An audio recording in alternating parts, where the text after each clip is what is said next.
Steve Taylor with Think HR and Insurance Services. We create benefit plans people understand and will actually use. In this video, we're going to review a case study where a company came to us with a 26.4% renewal that they got on their PEO. Now, this isn't the highest one we've seen this year, but it's also definitely far from the lowest one we've seen this year.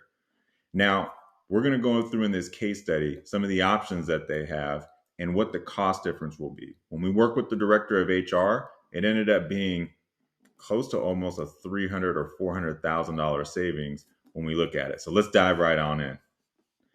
Okay. So we're not going to name the company, right? We're going to just go over some of the fact patterns here. So it was a technology company that's in healthcare. They're located in San Francisco, California. They've got 84 employees and about 79 of those people are enrolled.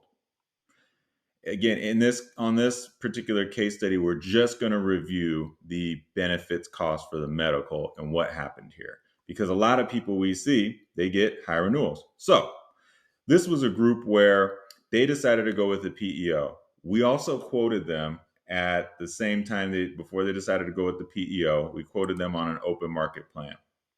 We mentioned that because of their size, it made sense to possibly look at a open market or level funded plan. These plans were 4-tier rates. They weren't age banded because of how level funding works. You get good insights into how you use the plans. And here's what ended up happening. The PEO that they work with after year one, right? We quoted them, it was going to be about 92,000. It was about 1% less. So they said, hey, why don't we just wrap everything up with the PEO? Problem there is they now have this demographic where they have 79 people. They were on age banded plans before this. And now in year one, we have no information on how they actually use the plans. And we can't get those claims insights from the PEO. So right around here, if you look, month 10, this is about 90 days before the renewal date. They ended up getting a notice. And in that email, it said that you are going to have a 26.4% renewal for the same UHC plans that you had last year. This was really daunting. So they did reach out to us again, and when we did a little side by side comparison, right, we were able to get them similar plans to what they had over here, and we'll go over those plans in a moment. I'll show you those. All right, we'll go through the plan designs here in a moment, so I promise you we'll look at that. But if you look here, UHC ended up saying, hey, basically for the same plans, the PEO said it was 90,000. Now you're going to have to come up with 24,000 more dollars for the exact same plan. That's a lot of cash for some of these companies, especially when you're a healthcare tech company in San Francisco. You don't want to have to go tell your investors, hey, I got 300K more than I need just to get the same benefit plans that we offered the employees. They're probably going to tell you possibly water it down. So what we ended up doing was going out and finding a level funded plan where they would be able, because they do have more than 25 employees. And when you do level funded plans, they're not quite like self-funded plans. They go through a full underwriting process. My suspicion was because other clients at this same PEO also got high renewals, or prospects that rather, they explained that they got high renewals and they were coming to us.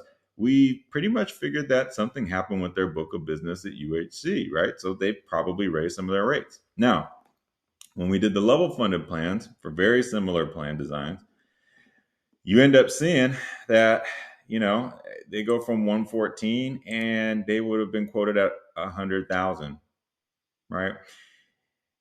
What happened here? Well, what happened here is when you're on the PEO, it can work out for you when the book of business is running well. When the book of business at the PEO is running well, you have the law of large numbers. If one person, kind of has like a catastrophic year as a company, it's not all going to just fall to your company. You're sharing in that same risk pool with thousands and thousands of other companies. It might be 300, 400,000 lives on this PEO. So then you use insurance rules, the law of large numbers, and you should typically be able to mitigate risk. But not everyone is so lucky. Usually the tech companies play pretty well, but this year in particular, they got a high renewal. So that's that. When we went and did the level funding and did the claims process where the company would do it themselves, right? Level funded plan. They're able to go through a full underwriting process, and that process is intense. They're going to look at all of the employees, their dependents, how they actually use the plans. And that's part of the strategy, here was to get some data on how are people using the plan so that we can create plan designs that are perfectly tailored to the group so we can avoid these high renewals. Because if the company's planning on growing, which in this case they're hoping to double in size in about 18 months from this period. You don't want to keep carrying these types of 26% renewals year over year. So when you look at it at the end of the year, if they would have stayed on track with their PEO provider, which they ended up deciding to do because they thought it was easier, they ended up at 1.378. And then over here, if they would have stayed the course, they would have been at 100,000, right? And there was only a 13% variance there, but 13% is pretty strong, right? There's a $174,000 difference here, right? And just annual premium alone. But when they got to year 3, that's when I guess it was the final straw that broke the camel's back. They decided to just jump ship, and what we ended up having to do was a carve out because they were presented with a 13.5% renewal. Now, I would say a lot of level funded plans, we're not going to get into all the ways that they work, but if they were on pace with the normal market 9%, again, like the companies do get priced to risk when you do these level funded plans. I don't see very drastic ups and downs. In fact, these numbers don't even include the fact they could have gotten a refund potentially. But, they started off at 90,000. And if you're here in December, month 12, and you got 90,000, within a 13-month window, those same exact plan designs have jumped up 40 grand. Oh, that's a lot of money. So had they decided to go open market, you can keep the PEO, right? Because most of the reasons they wanted to keep the PEO are the HR, they like the customer service aspect of being able to call somebody when they had trouble with things, their HR business partner. Those are all great things. We definitely think people should use that. But there is a way, and most PEOs will let you do this, not all PEOs, but most. This one in particular does. You can do a carve out. And if they would have carved out, yes, year 1, they would have spent about $13,800 more. But then if they would have gotten a reasonable 9% renewal, let's say, realistically, they probably could have gotten a 5 or 6% renewal unless there was something catastrophic that happened in the group. But, from what we saw from the underwriting when we quoted it year 2, it wasn't really much difference. But, when you look at this, cost difference is 14,000. So yes, they would have been in the whole 13,800. But here in year 2, they would have started to see a positive. And then by the end of year 2, they would have saved $160,000 compared to having that high renewal. And then year 3, they did decide to stop the madness. So we were able to get them the quote, and they decided to go with it with UHC for 109,000. But if they did decide to move forward with the renewal, which was drastically less than the year before, it was 13.5%, right? And they'd be at 130,000, which means they'd be at almost 1.564 for what they were paying, almost 1.14. That's a big swing. So when you look at this, right, this is why it's important to have an insurance strategy, not just year to year, but you want to have it over the course of time. You want to think about it 3 years out if you can. Especially in this case, their employee demographic did not end up changing very much at all. Maybe a plus or minus a few hires, but nothing that drastic. And when you look at the savings difference in year 2 and year 3, all the way on this aggregate over the term, they started off saving $1,150 a month, which is, hey, I understand. Why spend more if you feel like it's the same? But the problem was we walk into the next year, you get this high renewal with no data, no information on why you have such a high renewal, how people are actually using the plan. So maybe you can change the plan designs. And the other thing was this group was very good to their employees. They paid about 95% of the employees' costs and the dependents' costs. I thought that was wonderful. However, you'll see the plan designs. They were pretty rich, very nice plans, but when you don't educate your employees or they don't have any skin in the game or they don't do any cost sharing, then sometimes maybe they use the plans a little differently.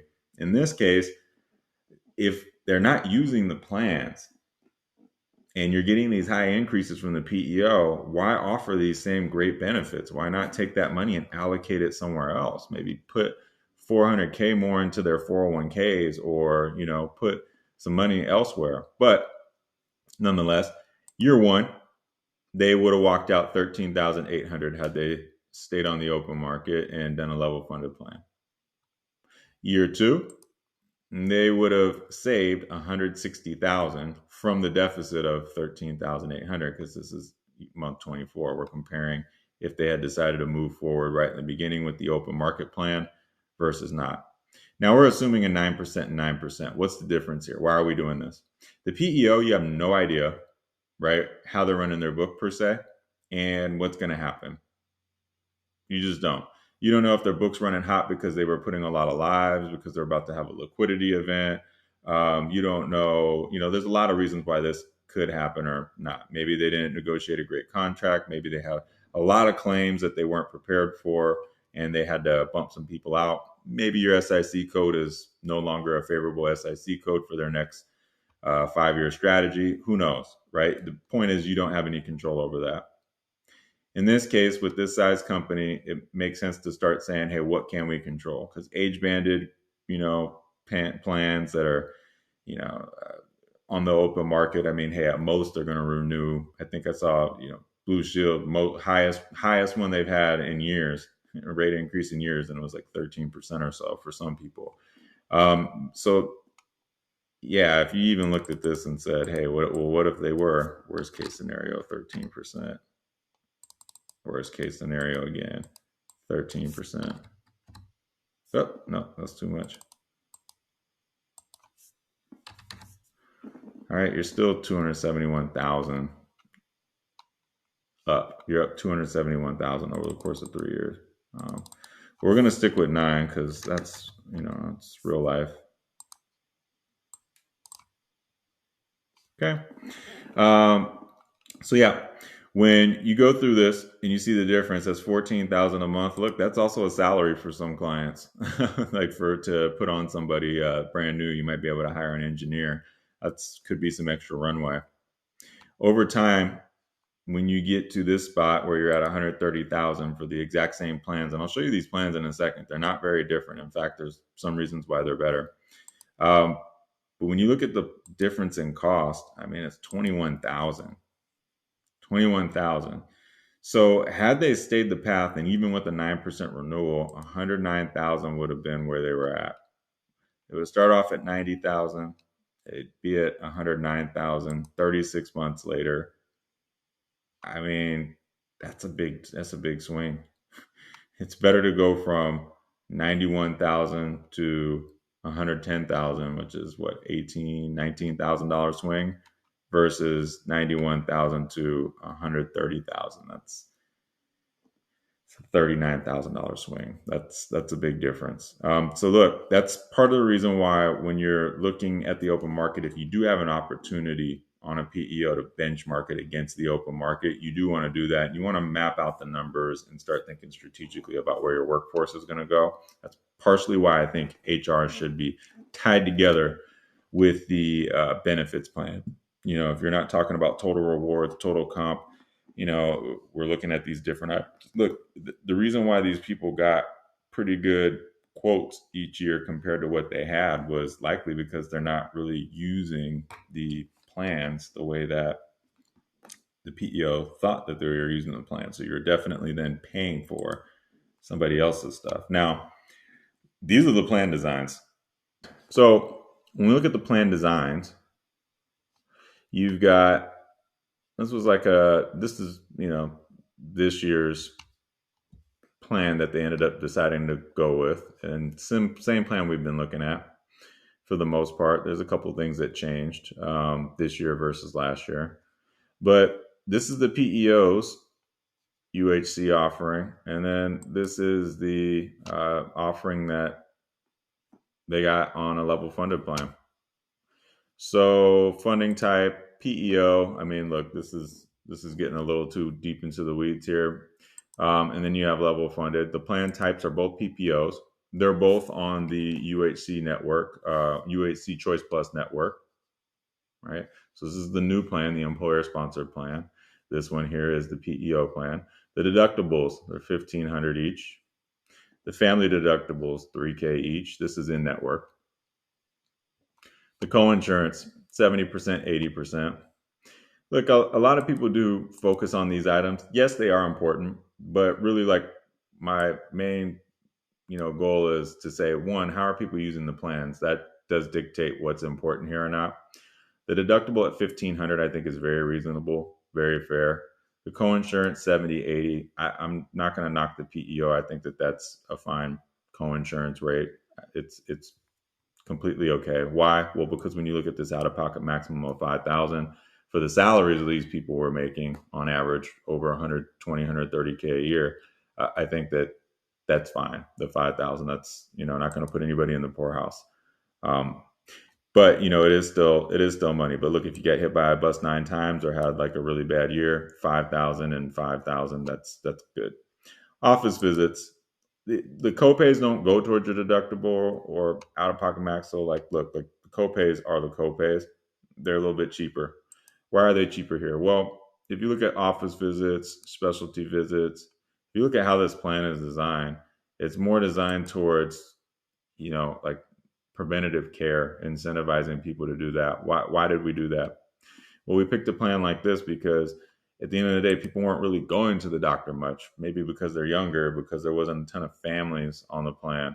But we want to encourage people to go get their preventative care, to be proactive about their health care and go see, hey, I feel like I, you know, need to go for an office visit for whatever it may be. We don't want to end up in a situation where there's a lot of hospital visits having to happen for major surgeries down the line. It's part of like creating a full wellness program. So, we did think it made sense to incentivize people to go more. So we lowered the copays there. Specialty doctor visits, same thing. I mean, it's $5 less, not a huge difference. The PEO's plan is 90% after the deductible has been met. So that 1,500, it's 90% covered by the insurance carrier. This one's 80%. Right, and that's inpatient hospital versus outpatient hospital, same thing. So these are like if you're having surgeries. Not a lot of people were actually having surgeries. So then why are we beefing up this deductible? Why are we beefing up this benefit so much? Right? This is not a benefit that really works for this demographic. So when we got the pricing lowered, we said, hey, let's pick a plan where this piece is not as important. We'll create a cost share that makes sense for the insurance company, because it's not very likely somebody's going to reach this out-of-pocket maximum. That's just the way that it works. But if they do, right, and there's a better cost share component here, then what we're doing is we're lowering the premium. And when you look if you're used to like self-funded plans, or even like if you look at level funded plans, this is like an employee level stop loss in a way, right? That's kind of what that is. So labs, 100% after the deductible versus 80% after the deductible, right? I mean, this is a great plan. This is rich. Now, is it like, $21,000 more a month rich? I don't know. I don't think so. We can probably put that money elsewhere, or fully fund an FSA or an HSA, or put some money towards that, right? Urgent care. Look, things do happen. A lot of the people who use the plan said that they only wanted to they only have the plan because in case something happens. So since they're worried about that, we want to incentivize people to go to urgent care versus going to the emergency room. So $50 copay for urgent care, it's really not that bad. On this plan, I had $100 urgent care copay. Not the end of the world, but we did think that this was an important point to drive home. So if you see here, right, the two places where we really focused were on, hey, people were a little younger, they're not really using this that much. They want to know if they need to go to the urgent care or emergency room. They wanted it to work in their favor. So here, it's $300 plus the co-insurance, right? Then over here, it's $500 for the copay and the deductible and co-insurance. And the RX, it was pretty similar across the board. Everybody was, going to be keeping about the same, um, you know, drug prescriptions that they were using. Some people have very specialty things that they needed, so this part was important.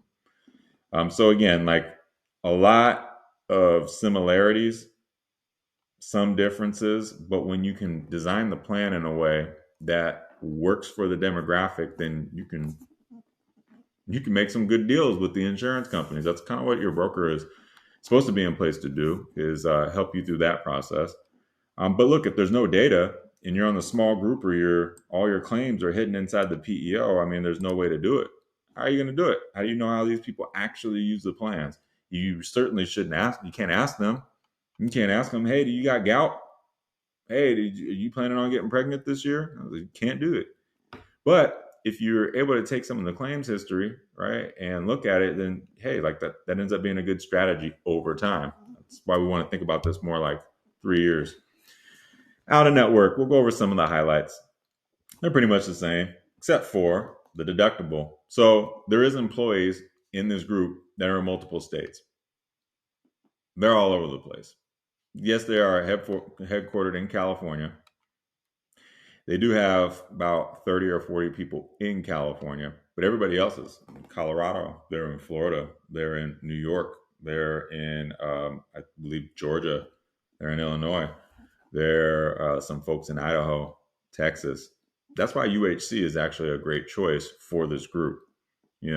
I do think Aetna could be good. Cigna would be, good as well.